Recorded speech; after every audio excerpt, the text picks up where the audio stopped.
अभी एक प्रश्न मेरे पास आया था कि अप्रैल का महीना शुरू होने को है और गेहूं की कटाई शुरू होने को है। जो आज दिल्ली के बॉर्डरों पर धरना चल रहा है, क्या आपके पास इसका कोई सुझाव है हल करने का? हाँ है। सुझाव मैं दे देता हूँ। आप सभी जो अगुवाई कर रहे हैं इस आंदोलन की, सभी बैठकर राय मशवरा कर लेना। अगर ठीक लगे तो मान लेना, कुछ शोध करना पड़े तो शोध कर लेना, अगर नहीं जचे तो मत मानना। देखिए, मैंने भी कुछ वर्ष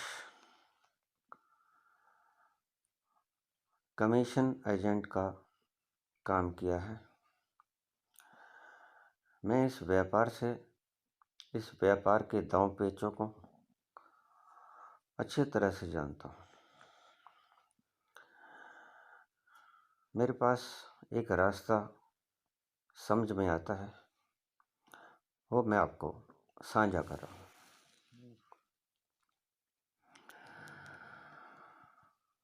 मेरी दृष्टि में घूम फिर के किसान की अनाज की बचत आढ़ती के पास पहुँचती है। जितनी भी फसल होती है किसान के पास, वो अपने ज़रूरत के लिए, वर्ष भर की ज़रूरत के लिए रख के बाकी बेच दिया करता है। सरकार को मत बेचिए,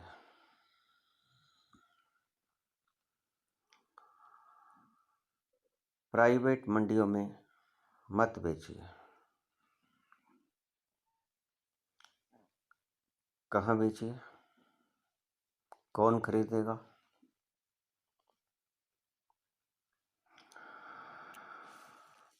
आढ़तिया खरीदे,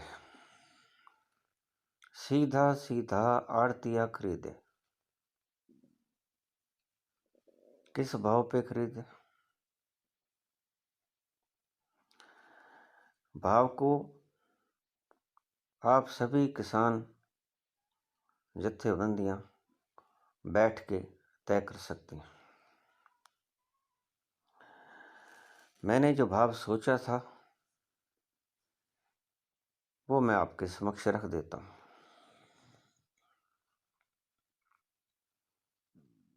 जरा ध्यान से सुनने की कृपा कीजिएगा। इससे कोई अफरा तफरी भी नहीं फैलेगी, किसी को ज़्यादा मशक्कत नहीं करनी पड़ेगी।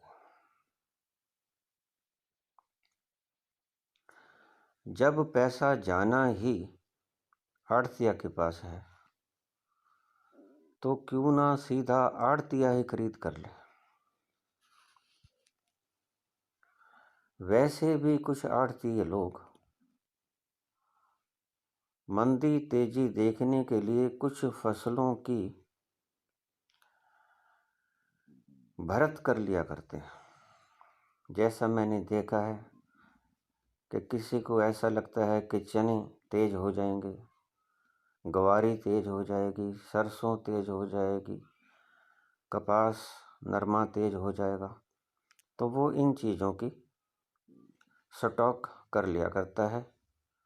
यानी कि वो कमीशन एजेंट तो होता ही है, लेकिन साथ में वो व्यापार भी करता है और इन जिन्सों की तेजी मंदी का काम भी कर लिया करता है।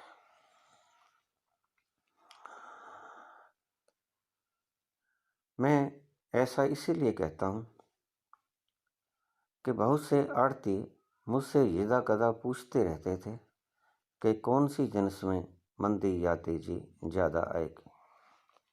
तो मैं जैसा मेरी समझ में आया करता मैं बता दिया करता था। इस दृष्टि से मैं समझता हूँ कि आड़तियों के पास स्टोरेज की व्यवस्था होती ही है। जिसके पास नहीं होती वो पैदा कर सकता है या वह ये जिम्मेदारी किसान आड़तियों को सौंप दे। इसके लिए आपको स्टोर करने की दुविधा से निजात मिलेगी। किसान भाइयों, जैसे मैंने सोचा इस कनक के लिए जो थोड़ा बहुत मैं हिसाब जानता हूँ, क्योंकि मैं भी किसानों के साथ करीब 25-30 वर्षों से संबंधित रहा हूँ। मैं जानता हूँ कि जितनी मुशक्क़त उन्हें करनी पड़ती है और वो गरीब क्यों हैं ये भी मैं जानता हूँ। मेरी दृष्टि से किसानों को अपनी गेहूं की फसल का दाम 2500 रुपया फी क्विंटल तय कर लेना चाहिए इस सीजन के लिए। 2500 रुपया।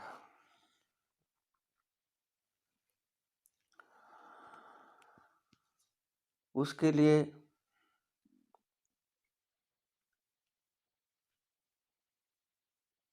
गोदाम वगैरह की व्यवस्था आड़तिया करे, लेबर की व्यवस्था आड़तिया करे, बारदाने की व्यवस्था आड़तिया करे, सिलाई ढुलाई की व्यवस्था आड़तिया करे और उसको स्टोरेज करने की व्यवस्था भी आड़तिया करे। और किसानों की बनती हुई रकम को जैसा भी आड़तियों का और किसानों का सदा से ही लेन देन चलता रहा है, वो हिसाब किताब खुद ही जानते हैं, खुद ही कर लेंगे। मैंने भी ये काम किया है। मैं भली भांति जानता हूँ अगर किसी वक्त किसान का बढ़ गया तो वो जितने बड़े हैं वो छोड़ भी सकता है, फिर ले लूँगा, उसके खाते में जमा रहेंगे, या उससे ज़्यादा भी मांग सकता है। ये परंपरा सदा से किसानों और आड़तियों के बीच में से चलती रही है। अक्सर किसान अपनी ज़रूरतों के लिए, ज़रूरत पड़ने पर बड़े कामों के लिए आड़तियों से पैसा उधार भी ले जाया करता है। सो मेरी सबसे पहली व्यवस्था है कि किसानों का गेहूं का रेट किसान 2500 रुपया तय करे इस सीजन के लिए। देखिए, मैं अपनी तरफ से कोई फिक्सेशन नहीं कर रहा हूँ, मुझे कोई इसके लिए अधिकार भी नहीं है। ये आपने सभी ने बैठकर तय करना है कि हम किस दाम पर अपनी फसल बेचने को राजी हैं। मेरी दृष्टि से 2500 रुपया अगर आप भाव निर्धारित कर देंगे तो इस भाव के कारण मैं समझता हूँ कि किसानों में एक खुशी की लहर भी आएगी और किसान और आड़तिया ये दोनों रिलैक्स हो जाएंगे, क्योंकि इनका सरकार की एमएसपी वगैरह के साथ किसी तरह का झगड़ा नहीं रहेगा, क्योंकि खरीदारी सरकार को ये करने ही नहीं देंगे। खरीदारी करेगा आड़तिया।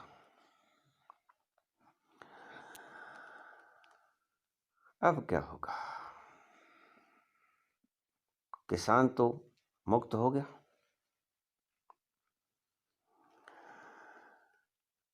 देखिए, उसमें थोड़ी सी अड़चनें भी आएंगी, मैं जानता हूँ। मैंने क्योंकि इस क्षेत्र में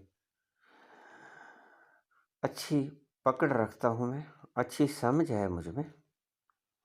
कुछ बारीक दाना, कुछ बारिश के हिसाब से, कुछ मॉइस्चरिंग के हिसाब से, भाव की शायद थोड़ी बहुत कमी बेशी साझे रूप से किसानों और आड़तियों के बीच में बनाई जा सकती है। ये उनका काम है, क्योंकि किसान भी जानता है और आड़तिया भी जानता है ये अड़चन आ सकती है सिर्फ क्वालिटी के लिए, और कोई मेरी दृष्टि में अड़चन नहीं है। आगे जो अड़चनें आएंगी उसके बारे में भी बात करूंगा।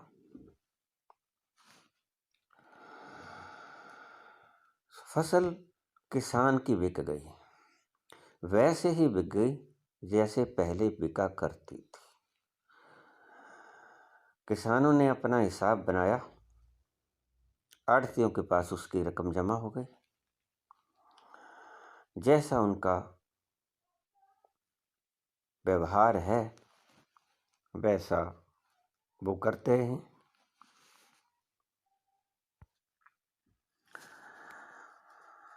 किसान तो फ्री हुआ।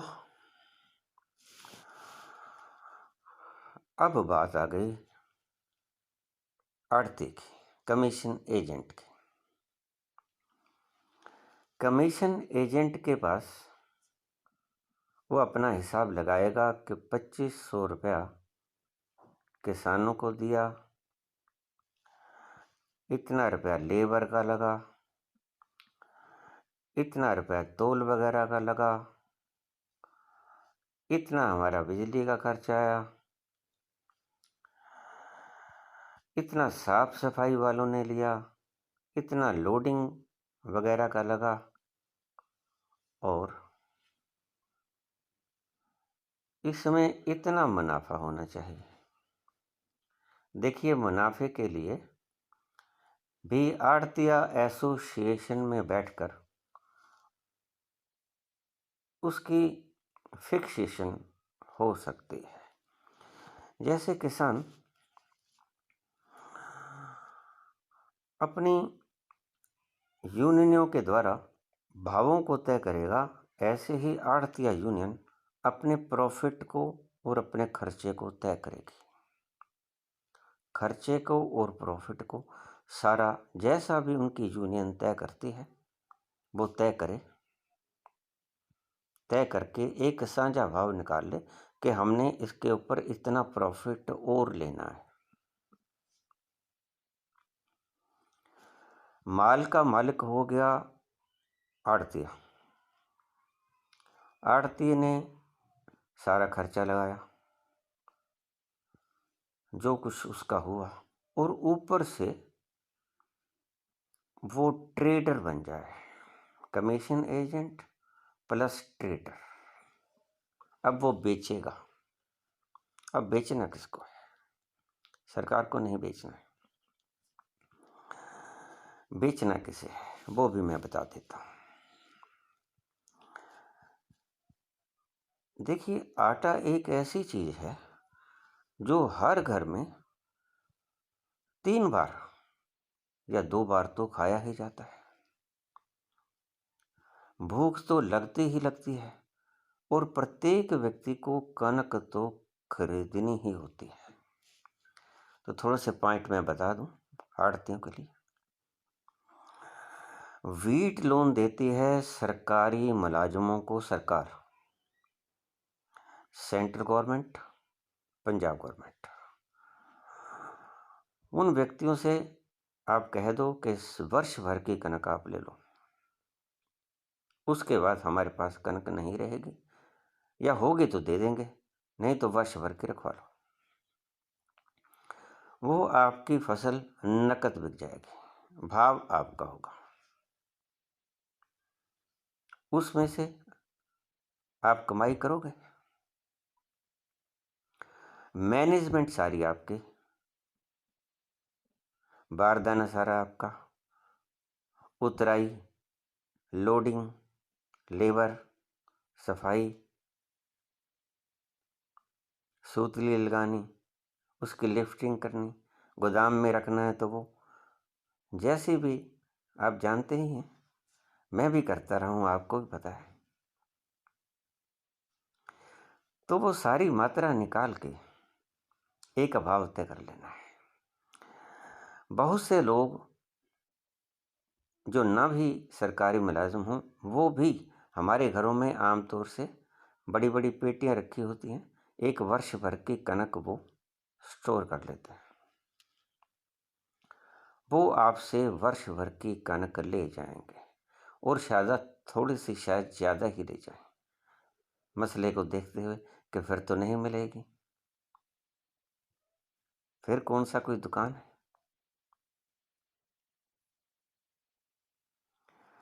वर्ष भर की कनक मुलाजिमों को, सेंट्रल गवर्नमेंट के मुलाजिमों को, पंजाब स्टेट के मुलाजिमों को, जिनको चाहिए उनको बेच दीजिए, वो पैसे आपके पास नकद आ जाएंगे। नंबर 2, ये जो चक्कियों वाले लोग हैं जो अपने ट्रेडमार्क का ऊपर नाम लिख के बेचते हैं, इनके पास बहुत स्पेस भी होती है, गोदाम भी होते हैं और सारी मशीनें भी होती है, ग्राइंडिंग वगैरह की, चक्की वगैरह, बारीक पीसना है, सब उनके पास होता है। तो इनके साथ आप एक भाव तय कर लो और क्वांटिटी तय कर लो। आपकी फसल लोकल बिकेगी, मुलाजिमों को के पास बिकेगी, जो वर्ष भर की कनक रखाते हैं। हमारे शहरों में तो आम तौर पे वर्ष भर की कनक रखाते हैं बहुत से लोग, और उसके बाद चक्की वाले आपसे खरीदेंगे, क्योंकि पेशा ही है उनका, उनका व्यापार ही है। और व्यापारी लोग तो जितने पैसे में उनको आई है उसके ऊपर उन्होंने प्रॉफिट जोड़ना है, ऊपर जो खर्चा पड़ा है और जो ऊपर प्रॉफिट है। अगर महंगी पड़ेगी तो खरीदार को पड़ेगी। आपके लोग तो बॉर्डरों पे ना मरेंगे। आप अपना सामान बेचने के लिए इतनी बड़ी शहादतें दे रहे हो, ये तो खत्म हो जाएंगे ना। एक बहुत बड़ा विवाद खत्म हो जाएगा, और विवाद से ज़्यादा उलझन जो आपके दिमाग पे ये जिंदगियां कुर्बान करने की हैं, ये समाप्त हो जाएंगे। ये 2 मसले आपके हल हो जाएंगे। एक तो आपका पैसा जाना था आड़तियों के पास, सीधा आड़तियों के पास पहुंच गया। आज ये एफसीआई वगैरह नखरे कर रहे हैं कि हम सीधे उनके अकाउंट में डालेंगे, फ़र्द लेके आओ, जमाबंदी लेके आओ, आप नंबर लेके आओ, वो लेके आओ। ना तो नंबर हैं किसी के पास, अगर हैं भी तो कहाँ जाते फिरोगे। सीधा सा मसला है, कनक सिर पे है। किसान भाई भाव निकालें, मेरी दृष्टि से 2500 रुपया बनता है, आप देख लो। तुलाई झुकाई सारा कुछ आड़तियों के पास, गोदाम करने की जगह है वहां कर ले। तेजी मंदी देखना चाहता है वो देखे, रिलायंस वाला क्यों देखे, अडानी क्यों देखे, आप देखो तेजी मंदी। नहीं देखना चाहते तो लोकल बेचो, या चक्कियों वाले से कांटेक्ट करो कि इतनी कनक इनको चाहिए, आपका कांटेक्ट हो जाएगा उनसे। बाकी जो कनक बचेगी आपके पास, जो भी बचेगी वो आप स्टोरेज कर लो। कोई सारे पंजाब की, हिंदुस्तान की कनक तो है ही नहीं, अपने अपने शहरों की कनक है। कितनी की होती है, कोई इतनी ज़्यादा भी नहीं होती कि आपके पास इतनी स्टोरेज भी ना हो। तो बड़े मज़े से सारी कनक अच्छी तरह से स्टोर हो सकती है। आपको सरकार की या सरकारी एजेंसी की आवश्यकता ही नहीं पड़ेगी। मैं जानता हूँ, जैसे हम इंस्पेक्टर्स वगैरह को क्वालिटी के पास करने के लिए रिश्वत दिया करते थे, मैं सब स्थितियों में से गुजरा हूँ। मैं सब इनके दुष्टों के कामों को अच्छी तरह से जानता हूँ।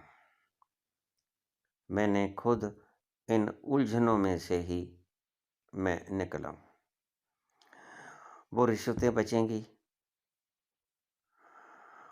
वो रिश्वतें, घूसखोरियाँ, वो उनकी अकड़ें वो सब खत्म हो जाएंगे। आपने फसल लेके आनी है, मौसम देखी फसल ले आए, अगर थोड़ा बहुत मॉइस्चर है धूप में सुखा लिया। सो ये समस्या होगी ऐसे हल। सरकार ने 1975 कर दिया, ये क्वालिटी बी क्वालिटी में आ गई, ये सी में आ गई, 100 परपंच होते हैं। किसान एक शरा को खोल ले बैठ के, आड़ती एक शरा को खोल ले। देखिए पैसे की तो इसमें कोई गड़बड़ वाली बात ही नहीं।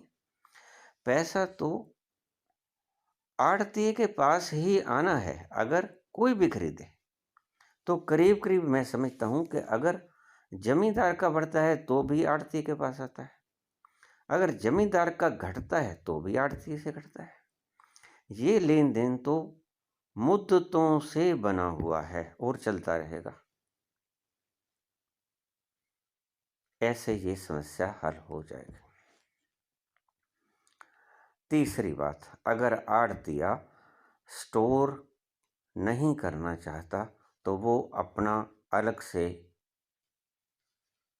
आटे का अपना मार्क बना के, जैसे बढ़िया बढ़िया थैलियाँ, ये आज ब्रांडेड थैलियाँ आती हैं, वैसी बढ़िया थैलियाँ बना के मार्केटिंग की जाए। क्योंकि इसके बाद मैं आपसे एक बात कह दूँ कि कनक की खपत बहुत बढ़ने को है। जब सरकारी खरीद बंद हो जाएगी तो कनक की मांग बहुत बढ़ेगी एकदम से।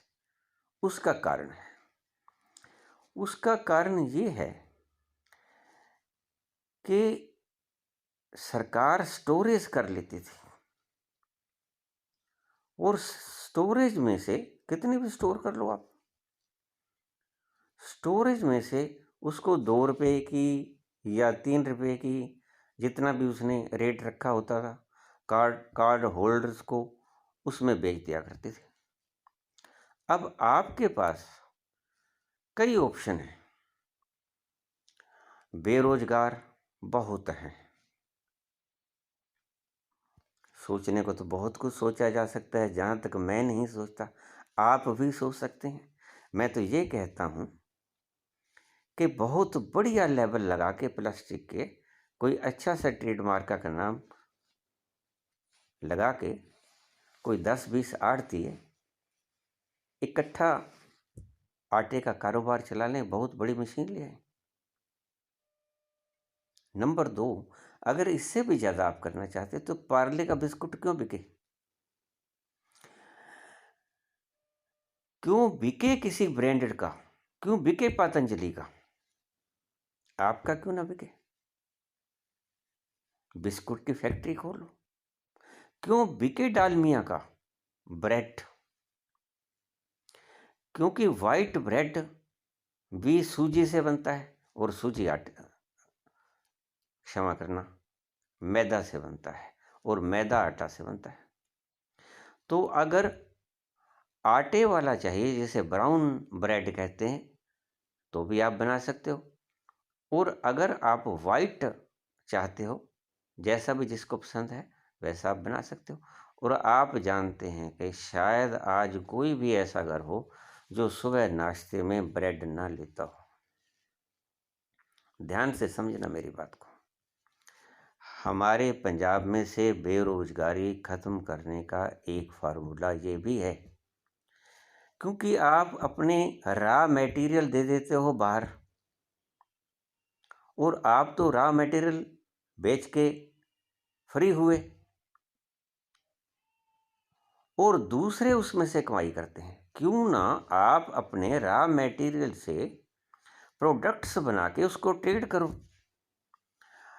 हमारे पंजाब की बेरोजगारी खत्म हो। हमें मुनीमों की ज़रूरत पड़ेगी, हिसाब किताब करने वालों की ज़रूरत पड़ेगी, हमारे पढ़े लिखे बच्चे को एम्प्लॉयमेंट मिलेगी, उनके घर चलेंगे, वो आपको दुआएं देंगे। फैक्ट्रीज आप अपनी लगाओ, आप उनके मुंह की तरफ मत देखते रहो। ये तो फार्मूला ही बहुत बढ़िया है आत्मनिर्भर होने का। क्योंकि देखिए, ये कोई पेट्रोल या कोई ऐसी चीज़ तो नहीं है, जो पेट्रोल तो कभी नहीं भी होता था। कब होता था पेट्रोल? ये कारें तो अब चली हैं। ना पेट्रोल की ज़रूरत होती थी, ना डीज़ल की ज़रूरत होती, मिट्टी के तेल की ज़रूरत होती थी। वो भी उसके बिना भी चल जाता था। चूल्हे में रोटियाँ बनती थी और किसी-किसी के पास तो मिट्टी का तेल भी नहीं होता था। सो कागज़ से ही आग लगा लिया करते थे, पाथियों से ही आग लगा लिया करते थे। सो पेट्रोल और डीज़ल की कोई आपको आवश्यकता नहीं पड़ेगी, सिवाय बिजाई के वक़्त, और आपको आवश्यकता नहीं पड़ेगी। सब्जियाँ आप लगा सकते हो, क्योंकि इनके पास ईश्वर प्रदत्त कोई भी चीज़ नहीं है। ईश्वर प्रदत्त कहने का मेरा मतलब, ज़मीन नहीं है इनके पास, आसमान में ये बो नहीं सकते। ज़मीन आपके पास है, इसलिए आप हो सच्चे मालिक। ये सच्चे मालिकों को डरावा दिखा के और उनके ऊपर शासन कर रहे हैं। अब दुनिया जागरण हो गई है। अब आपने शहीदियाँ बहुत दे दी हैं। जिनके घरों के चिराग बुझ जाया करते हैं, उनसे पूछो कि उन्हें सारी उम्र उनके बिना कैसे गुजारनी पड़ती है। थोड़ा ध्यान से सुनिएगा मेरी बात को, तो आपको समझ आ जाएगा। पंजाब बहुत खुशहाल हो सकता है। ये जो आंदोलन उठा है, मेरी दृष्टि से ये बड़ा शुभ है, और पंजाब के लिए, हरियाणा के लिए, राजस्थान के लिए, यूपी के लिए बहुत लाभकारी सिद्ध होने को है। आप अपनी फैक्ट्री से लगाइए, आटा आपका ब्रेड में ही चला जाएगा। क्योंकि मेरी दृष्टि से शायद ही कोई घर ऐसा हो जो सुबह चाय के साथ ब्रेड ना लेता। और फिर चलो छोड़ो, अगर नहीं लगानी तो जिन्होंने ब्रेड बनाना है उनको आटे की ज़रूरत तो पड़ेगी ना, उन्हें मैदा तो चाहिए ही ना, उन्हें सूजी तो चाहिए ना। कहाँ से लेके आएंगे? उनके पास तो ज़मीन नहीं है, वो आपसे मांगेंगे, और आप अपना मनचाहा रेट लगाइए। आप एमएसपी की मांग को कहीं लांघ जाओगे, तुम देखना। आप ट्रेडर की तरह अपने उत्पादों का मूल्य स्वयं निर्धारित कर सकोगे। यह है फार्मूला। जब उगाया आपने, मेहनत आपने की, तो दूसरा उसका भाव तय क्यों करे? हम बाजार में साबुन लेने जाते हैं, ऊपर लिखा होता है उसका रेट। हम थोड़ा कह सकते हैं कि इतने में दे दें, नहीं, ऊपर लिखा होता है। आप अपनी कनक का भाव खुद तय कीजिए, अपने चावल का भाव खुद तय कीजिए। इसके अलावा जैसे दालें हैं, ये आपकी इच्छा है, आप आड़ती के पास बेचिए। आगे आड़ती की इच्छा है कि वो सीधी मूंगी बेचेगा या वो पिसवा के बेचेगा। उसको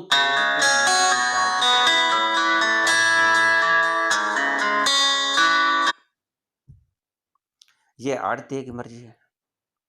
आड़ती के पास बहुत ऑप्शन है।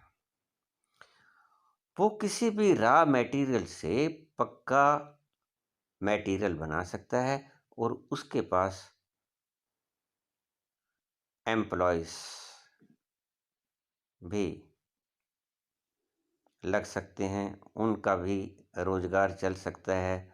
पंजाब में बहुत से बच्चे इतनी इतनी बड़ी डिग्रियां लेके बेकार फिर रहे हैं रोजी रोटी की तलाश में। सरकार के पास तो कुछ भी नहीं है। सरकार के पास ना नौकरी है, ना ही किसी तरह की कोई सहायता है। सरकार से उम्मीद करने ही छोड़ दो। आप संसार के अन्नदाता हो, वो संसार के अन्नदाता नहीं है। वो आपके भी अन्नदाता नहीं है। वो सही मंगते हैं, वो आपसे मांगते हैं। उनकी रोटी की व्यवस्था भी आपकी उपज के द्वारा ही चलती है।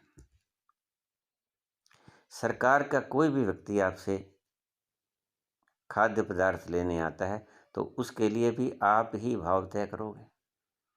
ज़रूरी नहीं है कि जो किसान एकता के अंदर आपने भाव तय कर दिया वही चलेगा, आप ज़्यादा भी ले सकते हो। हाँ, कम नहीं लेना है उसे, ज़्यादा आप ले सकते हो, इसमें क्या है? आपका सामान है। सो इससे आप किसी बंधन के अंदर नहीं रहोगे।